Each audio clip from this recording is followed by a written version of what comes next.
अस्सलाम वालेकुम। डॉक्टर ख़ान एक बार फिर अपने वीलॉग के साथ हाजिर है और सबसे पहले मैं आपसे रिक्वेस्ट करूंगा कि मेरे चैनल को सब्सक्राइब कीजिए, बेल आइकन प्रेस कीजिए और शेयर कीजिए।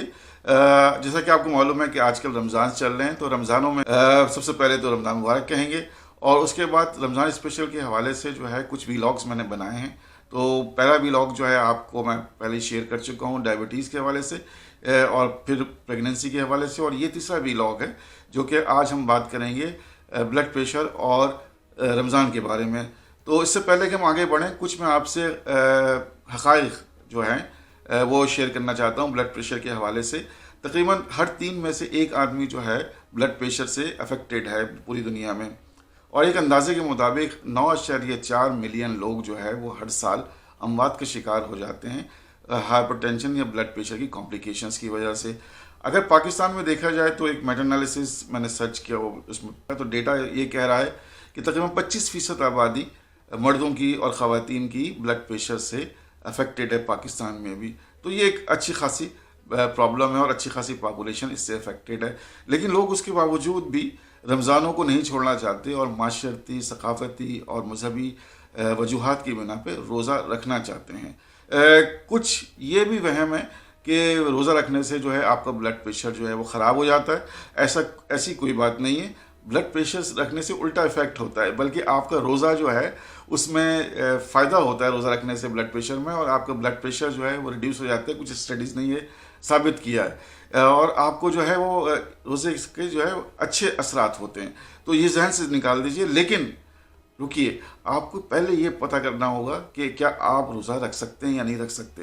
तो रोज़ा रखने के लिए आपको अपने मालिक से डिस्कस करना होगा और ये पता लगाना होगा कि आप रोज़ा रख सकते हैं या नहीं रख सकते। एक बिल्कुल क्लियर कट गाइडलाइन है कि जी आप जो है अगर अनकंट्रोल ब्लड प्रेशर है और मल्टीपल मेडिकेशंस ले रहे हैं, यानी कि आपका ब्लड प्रेशर कंट्रोल नहीं है पिछले 1-2 महीने में और आप बहुत सारी दवाएं ले रहे हैं लेकिन उसके बावजूद कंट्रोल नहीं कर पा रहे, तो ये बिल्कुल क्लियर है कि आपने इस कंडीशन में रोज़ा नहीं रखना। और आपको पता है कि कुरान और हदीस और इस्लामिक उलमा की राय के मुताबिक जो लोग बीमार हैं उन लोगों को एग्जम्पशंस है, क्या कहते हैं, रोज़े की। आप चाहें तो बाद में इसको कंप्लीट कर सकते हैं या मिस्किन को खाना भी खिला सकते हैं। तो अगर आपने फैसला कर लिया है कि रोज़ा रखना है तो पहले आपने ये देखना होगा कि आपकी कंडीशन कैसी है, अपने मालिक से डिस्कस करना होगा और सेहत देखनी होगी। अगर आप इसके बावजूद भी आप सारी चीज़ों को देखने के बाद रोज़ा रखने के लिए तैयार हैं तो कुछ खास हिदायतें जो मैं आपको देना चाहता हूँ उनका ख्याल रखिए और इंशाल्लाह अल्लाह ने चाहा तो बेहतर होगा सब कुछ। तो सबसे पहले जो है वो आपने अपने तर्ज ज़िंदगी में इस्लाहात करनी है, लाइफ स्टाइल मॉडिफिकेशंस करनी है। तो लाइफ स्टाइल मॉडिफिकेशंस में ये है कि सबसे पहले आपने ये ख्याल रखना है कि आप जो है वो पानी की कमी नहीं हो आपके जिस्म में। पानी की कमी को कैसे आप रख सकते हैं काबू में कि आप अफ्तार और सहूर के दरमियान जो है तो पानी जो है वो मुस्तकिल पीते रहें या कुछ फ्लूइड्स इस तरह के लेते रहें जिसकी वजह से आपकी हाइड्रेशन जो है या पानी की कमी जो है वो महसूस ना हो। उसके बाद आपने हाई फैट डाइट यानी कि जिसमें चिकनाई ज़्यादा हो, पकौड़े वगैरह या इस तरह की चीज़ें उनको थोड़ा अवॉइड करना चाहिए। फिर तीसरी चीज़ है सॉल्ट, नमक वाली चीज़ें या नमकीन चीज़ें जो है जिसमें बहुत ज़्यादा नमक हो वो नहीं खाना चाहिए, इससे ब्लड प्रेशर जो है वो आपका बढ़ता है। फिर मैं आपको ये बताऊंगा कि जो है बहुत ज़्यादा शुगरी चीज़ें जिसमें बहुत ज़्यादा शुगर मिला के जूस वगैरह बनाए जाते हैं, इन चीज़ों को भी अवॉइड करना है आपने। और फ्रूट्स, फ्रेश फ्रूट्स और वेजिटेबल्स जो है वो आपने सहूर और अफ्तार के दरमियान जो है थोड़े थोड़े खाते रहने। फिज़िकल एक्टिविटी जो है बहुत इंपॉर्टेंट है, चाहे वो रमज़ान हो या नहीं हो रमज़ान। तो तरावी एक अच्छी एक्सरसाइज है, लेकिन तरावी के साथ साथ अगर आप चाहें तो 2 से 3 किलोमीटर हफ्ते में 2 से 3 बार अगर वॉक कर लें तो ये काफ़ी आपको जो है फ़ायदा करेगी। फिर इसके बाद आपने करना होगा अद्वियात में तरामीम। अद्वियात में तरामीम जो है वो आपने अपने मालिक से मशवरे की बात करनी है। ऐसा नहीं कि आपने खुद ही जो है वो चेंज करने सारा स्केजुअल।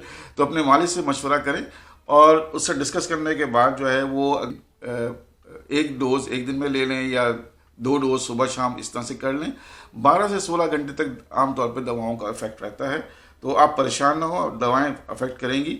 आप ये भी कर सकते हैं कि तरावी के बाद जो है वो शाम वाली डोज ले लें, क्योंकि उस वक्त तक होम्योस्टैटिक जो आपका बैलेंस है वो काफ़ी हद तक बेहतर हो चुका होता है अफ्तार के बाद। इसी तरह की कुछ चीज़ें आपने याद रखनी है कि जो ब्लड प्रेशर है उसमें अगर कहीं कोई प्रॉब्लम हो रही है आपको और आप जो है वो भूल गए हैं दवाई खाना, तो दूसरे दिन जो है वो आपने डबल डोज नहीं करनी है। ये इसका ख्याल रखिए कि आपने कहा कि जी पहले दिन मैं भूल गया हूँ तो आज मैं 2 दवाएं खा लेता हूँ, डबल खा लेता हूँ, तो ये बिल्कुल हरगिज़ नहीं करना है आपने।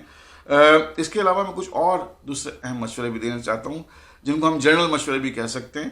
कि सबसे पहले तो आपने अपने मालिक से मशवरा करना है, क्योंकि हर आदमी की मैनेजमेंट जो है वो डिफरेंट होगी, तो मालिक से मशवरा किए बगैर कोई भी स्टेप आपने नहीं उठाना है। दूसरा ये है कि जो आपको मैनेजमेंट बताई गई है उसको स्ट्रिक्टली फॉलो करना है, उसको भूलना नहीं है, और कहीं लिख लें, घर वालों को बोल दें, किसी भी तरीके से आपने उसको फॉलो करना है। ब्लड प्रेशर जो है वो उसको मुस्तकिल आपने मॉनिटर करते रहना है रोज़े के दरमियान, ताकि आपको पता रहे कि आपका ब्लड प्रेशर हाई तो नहीं हो रहा, और साथ में ये भी आपको ख्याल रखना है कि कुछ सिम्टम्स तो नहीं आ रहे, सर में दर्द तो नहीं हो रहा, कुछ चक्कर तो नहीं आ रहे, इस तरह की चीज़ें भी आप नोट करते रहिए।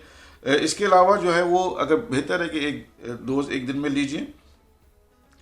अगर फिर भी इन सारी बातों के बावजूद भी कोई हाइपरटेंसिव क्राइसिस हो जाता है, यानी कि बहुत ज़्यादा ब्लड प्रेशर बढ़ जाता है, तो आप बिल्कुल जो है वो ये मत सोचिए कि मेरा रोज़ा है। आपने बिल्कुल वही ट्रीटमेंट लेना है, चाहे वो आपकी रगों में कोई इंजेक्शन लगाना पड़े या कुछ भी करना पड़े, तो आपने लगवाना है, आपने उसको इग्नोर नहीं करना है, क्योंकि ब्लड प्रेशर जो है मैं आपको बता चुका हूँ ये एक ख़तरनाक बीमारी है।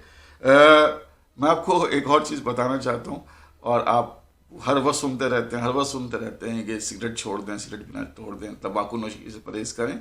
रमज़ान जो है वो एक अपॉर्चुनिटी, एक मौका है आपके लिए सिगरेट छोड़ने का, तो क्यों नहीं इस साल ट्राई करें कि चलो छोड़ देते हैं।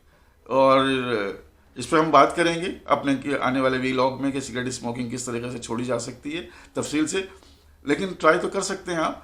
और तो देखिए, अल्लाह ताला हो सकता है आपको मदद करे और आप छोड़ दें सिगरेट इस रमज़ान में। रमज़ान से पहले अगर आपने रोज़े रखने हैं ब्लड प्रेशर की हालत में, तो अपने मालिक से पहले से प्लान कर लें, 1 महीने पहले, 2 महीने पहले, ताकि वो सारे स्केजुअल, सारी चीज़ें तैयार हों, तो आपको आसानी होगी और आपको परेशानी नहीं होगी रमज़ानों के दौरान। उम्मीद है कि आपको मेरा ये वीलॉग बहुत पसंद आया होगा, और अगर आपको ये पसंद आया है तो प्लीज़ इसको शेयर कीजिए, अपने दोस्तों को, फैमिली मेम्बर्स को, सबको पहुंचाइए, ताकि उनको अवेयरनेस हो कि रमज़ानों में क्या करना है। अल्लाह ने के बाद टेक केयर।